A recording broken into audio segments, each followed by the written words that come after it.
राधे राधे दोस्तों। महाभारत की कहानी अब पहुंच चुकी है एक ऐसे मोड़ पर जहां होने वाला है इतिहास का सबसे अनोखा स्वयंवर। क्या आपने कभी सोचा है कि एक राजकुमारी का स्वयंवर इतना कठिन क्यों रखा गया था कि बड़े बड़े योद्धा भी असफल हो गए। एक घूमती हुई मछली, नीचे रखा पानी और उसी में देखकर लक्ष्य भेद करना, यह कोई साधारण परीक्षा नहीं थी। स्वागत है आपका ग्रीन स्टोरी चैनल पर। आज हम जानेंगे द्रौपदी के स्वयंवर की पूरी कहानी। कैसे देश विदेश के महान योद्धा इसमें शामिल हुए और कैसे एक साधारण वेश में आए योद्धा ने सबको चौंका दिया। तो अंत तक जरूर देखिए, क्योंकि यह कहानी सिर्फ एक विवाह की नहीं बल्कि महाभारत के सबसे महत्वपूर्ण रिश्ते की शुरुआत है। और शुरू करते हैं महाभारत की एक और रोमांचक कहानी ग्रीन स्टोरी के साथ। जय श्री कृष्ण, राधे राधे। स्वयंवर सभा में अनेक देशों के राजा महाराजा एवं राजकुमार पधारे हुए थे।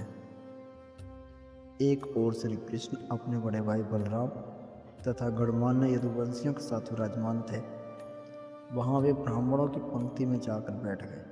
कुछ ही देर में राजकुमारी द्रौपदी हाथ में वरमाला लिए अपने भाई धृष्टद्युम्न के साथ उस सभा में पहुंची। धृष्टद्युम्न ने इस सभा को संबोधित करते हुए कहा, हे विभिन्न देश से पधारे राजा महाराजाओं एवं अन्य गणमान्य जनों, इस मंडप में बने स्तंभ के ऊपर बने हुए उस घूमते हुए यंत्र पर ध्यान दीजिए। उस यंत्र में एक मछली लटकी हुई है तथा यंत्र के साथ घूम रही है। आपको स्तंभ के नीचे रखे हुए तेल पात्र में मछली के प्रतिबिंब को देखते हुए बाण चलाकर मछली की आंख को निशाना बनाना है। मछली की आंख में सफल निशाना लगाने के बाद मेरी बहन द्रौपदी का विवाह होगा। एक के बाद एक सभी राजा महाराजा एवं राजकुमारों ने मछली पर निशाना साधने का प्रयास किया, किंतु सफलता हाथ न लगी और वे कांतिहीन होकर अपने स्थान में लौट आए। इन असफल लोगों में जरासंध, शल्य, शिशुपाल तथा दुर्योधन, दुशासन आदि कौरव भी सम्मिलित थे। कौरवों के असफल होने पर दुर्योधन के परम मित्र कर्ण ने मछली को निशाना बनाने के लिए धनुष उठाया, किंतु उन्हें देखकर द्रौपदी बोल उठी, यह सूत पुत्र है, इसलिए मैं इसका वध नहीं कर सकती। द्रौपदी के वचनों को सुनकर कर्ण ने लज्जित होकर धनुष बाण रख दिया। इसके पश्चात ब्राह्मणों की पंक्ति से उठकर अर्जुन ने निशाना लगाने के लिए धनुष उठा लिया। एक ब्राह्मण को राजकुमारी के स्वयंवर के लिए उद्यत देख वहां उपस्थित जनों को अत्यंत आश्चर्य हुआ, किंतु ब्राह्मणों से अधिक श्रेष्ठ होने के कारण उन्हें कोई रोक न सका। अर्जुन ने तेल पात्र में मछली के प्रतिबिंब को देखते हुए एक ही बाण से मछली की आंख को भेद दिया। द्रौपदी ने आगे बढ़कर अर्जुन के गले में वरमाला डाल दिया। एक ब्राह्मण के गले में द्रौपदी को वरमाला डालते देख समस्त क्षत्रिय राजा महाराजा एवं राजकुमारों ने क्रोधित होकर अर्जुन पर आक्रमण कर दिया। अर्जुन की सहायता के लिए शेष पांडव भी आ गए और पांडवों तथा क्षत्रिय राजाओं में घमासान युद्ध होने लगा।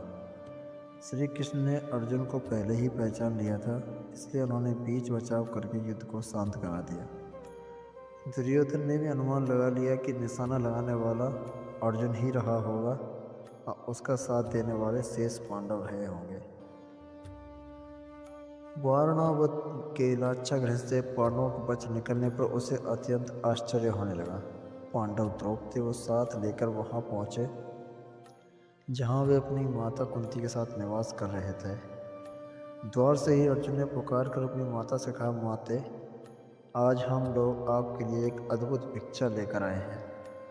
उस पर कुंती ने भीतर से ही कहा, पुत्रों, तुम लोग आपस में मिल बांटकर उसका उपभोग कर लो। बाद में यह ज्ञात होने पर कि भिक्षा वधू के रूप में है, कुंती को अत्यंत पश्चाताप हुआ, किंतु माता के वचनों को सत्य सिद्ध करने के लिए कुंती ने द्रौपदी ने पांचों पांडवों को पति के रूप में स्वीकार कर लिया। पांडवों के द्रौपदी को साथ लेकर अपने निवास पर पहुंचने के कुछ काल पश्चात उनके पीछे पीछे कृष्ण भी वहां आ पहुंचे। कृष्ण ने अपनी बुआ कुंती के चरण स्पर्श करके आशीर्वाद प्राप्त किया और सभी पांडवों से गले मिले। औपचारिकताएं पूर्ण होने के पश्चात युधिष्ठिर ने कृष्ण से पूछा, हे द्वारकाधीश, आपने हमारे इस अज्ञातवास में हमें पहचान कैसे लिया? कृष्ण ने उत्तर दिया, भीम और अर्जुन के पराक्रम को देखने के पश्चात भला मैं लोगों को कैसे ना पहचानता। सभी से भेंट मुलाकात करके कृष्ण वहाँ से अपनी नगरी द्वारका चले गए। फिर पांचों भाइयों ने भिक्षावृत्ति से भोजन सामग्री एकत्रित किया और उसे लाकर माता कुंती के सामने रख दिया। कुंती ने द्रौपदी से कहा, देवी, इस भिक्षा से पहले देवताओं के अंश निकालो, फिर ब्राह्मणों को भिक्षा दो, तत्पश्चात आश्रितों का अंश अलग करो, उसके बाद जो शेष बचे उसका आधा भाग भीम को और शेष आधा भाग हम सभी को भोजन के लिए परोसो। पतिव्रता द्रौपदी ने कुंती के आदेश का पालन किया। भोजन के पश्चात कुशासन पर मृग चरण बिछाकर वे सो गए। द्रौपदी माता के पैरों की ओर सोई। द्रौपदी के स्वयंवर के समय दुर्योधन के साथ ही द्रुपद, दृष्टद्युम्न एवं अनेक लोगों को संदेह हो गया था कि वे ब्राह्मण पांडव ही हैं।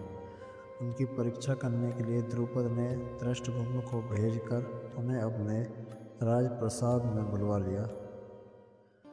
राजप्रसाद में द्रुपद एवं दृष्टद्युम्न ने पहले राजकोष को दिखाया, किंतु पांडवों ने वहां रखे रत्नाभूषणों तथा रत्नमाणिक्य आदि में किसी प्रकार की रुचि नहीं दिखाई। किंतु जब वे शस्त्रागार में गए तो वहां रखे अस्त्र शस्त्रों उन सभी ने बहुत अधिक रुचि प्रदर्शित की और अपनी पसंद के शस्त्रों को अपने पास रख लिया। उसके क्रियाकलाप से द्रुपद को विश्वास हो गया कि ये ब्राह्मण के रूप में योद्धा ही है। द्रुपद ने युधिष्ठिर से पूछा, हे आर्य, आपके पराक्रम को देखकर मुझे विश्वास हो गया कि आप लोग ब्राह्मण नहीं हैं। कृपा करके आप अपना सही परिचय दीजिए। उनके वचनों को सुनकर युधिष्ठिर ने कहा, राजन, आपका कथन अक्षर सत्य है। हम पांडुपुत्र पांडव हैं। मैं युधिष्ठिर हूँ और मेरे भाई भीमसेन, नकुल, अर्जुन एवं सहदेव हैं। हमारी माता कुंती आपकी पुत्री द्रौपदी के साथ आपके महल में है। युधिष्ठिर की बात सुनकर द्रुपद अत्यंत प्रसन्न हुए और बोले, आज भगवान ने मेरी सुन ली। मैं चाहता था कि मेरी पुत्री का विवाह पांडु के पराक्रमी पुत्र अर्जुन के साथ ही हो। मैं आज ही अर्जुन और द्रौपदी के विधिवत विवाह का प्रबंध करता हूँ। इस पर युधिष्ठिर ने कहा, राजन, द्रौपदी का विवाह तो हम पांचों भाइयों के साथ होना है। यह सुनकर द्रुपद आश्चर्यचकित हो गए और बोले, यह कैसे संभव है? एक पुरुष की अनेक पत्नियां अवश्य हो सकती हैं, किंतु एक स्त्री के 5 पति हों, ऐसा तो न कभी देखा गया है और न सुना ही गया है। युधिष्ठिर ने कहा, राजन, न तो मैं कभी मिथ्या भाषण करता हूँ और न ही कोई कार्य धर्म या शास्त्र के विरुद्ध करता हूँ। हमारी माता ने हम सभी भाइयों को द्रौपदी का उपभोग करने का आदेश दिया है और माता की आज्ञा की अवहेलना कदापि नहीं कर सकता। इसी समय वहाँ पर वेदव्यास जी पधारे। उन्होंने द्रुपद को द्रौपदी के पूर्व जन्म में तपस्या से प्रसन्न होकर शंकर भगवान के द्वारा 5 पराक्रमी पति प्राप्त करने के वर देने की बात बताई। वेदव्यास जी के वचनों को सुनकर द्रुपद का संदेश समाप्त हो गया और उन्होंने अपनी पुत्री द्रौपदी का पाणिग्रहण संस्कार 5 पांडवों के साथ बड़े धूमधाम के साथ कर दिया। इस विवाह में विशेष बात यह हुई कि देवर्षि नारद ने स्वयं पधार कर द्रौपदी को प्रतिदिन कन्या रूप हो जाने का आशीर्वाद दिया। पांडवों के जीवित होने तथा द्रौपदी के साथ विवाह होने की बात तेजी से सभी ओर फैल गई। हस्तिनापुर में इस समाचार के मिलने पर दुर्योधन और उसके सहयोगी ने दुख का पारावार न रहा। वे पांडवों को उनका राज्य लौटाना नहीं चाहते थे, किंतु भीष्म, विदुर, द्रोण आदि के द्वारा धृतराष्ट्र को समझाने तथा दबाव डालने के कारण उन्हें पांडवों को राज्य का आधा हिस्सा देने के लिए विवश होना पड़ा। विदुर पांडवों को बुला लाए। धृतराष्ट्र, द्रोणाचार्य, कृपाचार्य, विकर्ण, चित्रसेन, आदि सभी ने उनकी अगवानी की और राज्य का खांडव वन नामक हिस्सा उन्हें दे दिया गया। पांडवों ने उस खांडव वन में एक नगरी की स्थापना करके उसका नाम इंद्रप्रस्थ रखा तथा इंद्रप्रस्थ को राजधानी बनाकर राज्य करने लगे। युधिष्ठिर की लोकप्रियता के कारण कौरवों के राज्य के अधिकांश प्रजाजन पांडवों के राज्य में आकर बस गए। तो यह था द्रौपदी का अद्भुत स्वयंवर, जहाँ बड़े बड़े महारथी असफल हो गए और एक साधारण वेश में आई योद्धा ने सबको चौंका दिया।